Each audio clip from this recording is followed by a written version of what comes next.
السلام علیکم دوستو، کیسے امید کرتا ہوں کہ آپ سب خیریت سے ہوں گے۔ دوستو، پاکستان کرکٹ ٹیم کے سابق کپتان شاہد آفریدی نے بہت بڑا بیان جاری کر دیا، جو کہ آج کا تازہ ترین انٹرویو ہے۔ آئیے دوستو، اس ویڈیو کے اندر آپ دوستوں کو بتانے والا ہوں یہ انٹرویو پاکستان ٹیم کے فاسٹ بولر محمد عامر اور وہاب ریاض کے حوالے سے ہے۔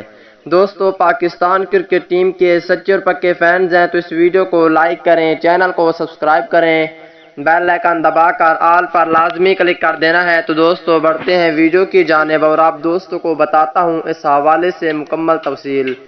دوستو، جیسا کہ آپ کو معلوم ہے کہ پاکستان کرکٹ ٹیم نے اتنی اچھی پرفارم نہیں دکھائی ہے وارم اپ میچ میں، دوسرے وارم اپ میچ میں ساؤتھ افریقہ کے خلاف۔ تو اس وجہ سے پاکستان کرکٹ ٹیم کے سابق کپتان شاہد آفریدی کہتے ہیں کہ پاکستان ٹیم کے فاسٹ بولر محمد عامر کے حوالے سے، دوسری جانب وہاب ریاض کے حوالے سے۔ دوستو، جیسا کہ آپ کو معلوم ہے کہ محمد عامر کو پاکستان کرکٹ ٹیم میں شامل نہیں کیا گیا، ساتھ میں وہاب ریاض کو بھی موقع نہیں دیا گیا، اور پاکستان ٹیم کے سابق کپتان شاہد آفریدی کہتے ہیں کہ فاسٹ بولر محمد عامر کو لازمی موقع دینا چاہیے اور وہاب ریاض کو بھی انڈیا کے خلاف ان دونوں کو لازمی موقع دینا چاہیے، کیونکہ انڈیا بہت بڑی کرکٹ ٹیم ہے، تو اس وجہ سے پاکستان کرکٹ ٹیم نے ہر حال میں جیتنا ہے۔ اب دیکھتے ہیں کہ کیا ہوتا ہے۔